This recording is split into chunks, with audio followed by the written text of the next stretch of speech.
Hello and welcome to my channel.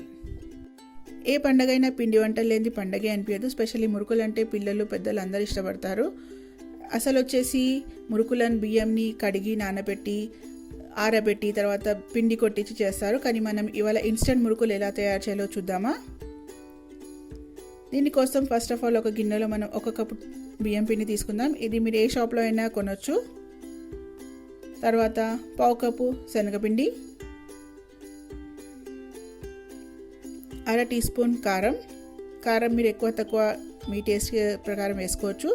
తర్వాత ఉప్పు కూడా తగినంత, లేకుంటే 1/2 టీ స్పూన్ వేయచ్చు. 3/4 టీ స్పూన్ నువ్వులు, 1/4 టీ స్పూన్ జీలకర్ర, 1/4 టీ స్పూన్ ఓమా, తర్వాత 1/2 టీ స్పూన్ అల్లం వెల్లుల్లి పేస్ట్, 1 టేబుల్ స్పూన్ కాగబెట్టిన నూనె, అంటే కొంచెం వేడిగా ఉండాలి నూనె. దాని తర్వాత కొంచెం వాటర్ యాడ్ చేస్తూ దీన్ని మనం పిండిలా కలుపుకుందాము.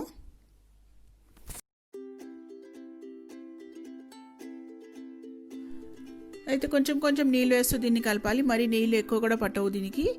చూడండి, ఇలా మనం చపాతీ పిండి ఎలా కలపాలో సేమ్ అలాగే కలపాలి. మరి మెత్తగా కూడా ఉండదు, మరి గట్టిగా కూడా ఉండదు. గట్టిగా ఉంటే మురుకులు అనేవి ఇరిగిపోతాయి వేసేటప్పుడు. మెత్తగా ఉంటే మరి నూనె అనేది ఎక్కువ పీలుస్తాయి, ఇంకా కాలవడానికి కూడా కొంచెం చాలా టైం పడుతుంది.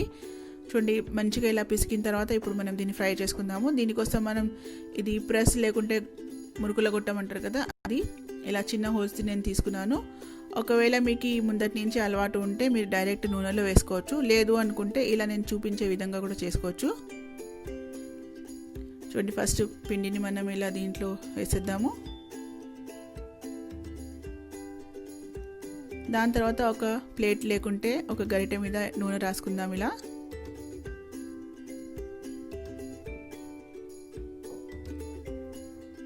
ఇప్పుడు ఇలా గుండ్రంగా ప్రెస్ చేసుకుంటూ దీన్ని ఒత్తుకుందాం.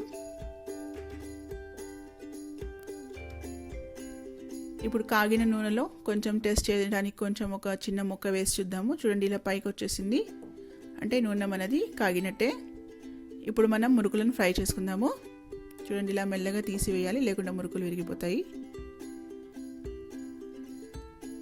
అది పైన తేలేంత వరకు మనం దీన్ని కలపకూడదు. చూడండి, అవే దానంతట అవే పైకి తేలాయి. ఇప్పుడు దీన్ని మనం టర్న్ చేసుకోవచ్చు. 2 పక్కల మంచిగా కొంచెం గోల్డెన్ బ్రౌన్ కలర్ వచ్చేంత వరకు దీన్ని మనం కాల్చుకుందాము. తర్వాత తీసేసి చూడండి, ఇప్పుడు నేను డైరెక్ట్ నూనెలో ప్రెస్ చేసి వేస్తున్నాను. అయితే ఇలాగే మిగిలిన పిండిని కూడా మనం ఫ్రై చేసుకోవాలి.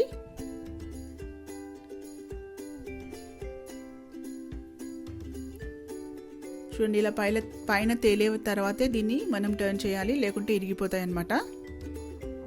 2 పక్కల మంచిగా బ్రౌన్గా కలర్ అయ్యే వరకు వేసి తీసేద్దాము. చూడండి, ఇన్స్టెంట్ మురుకులు తయారైపోయాయి. మీరు కూడా ట్రై చేసి చూడండి. Thanks for watching.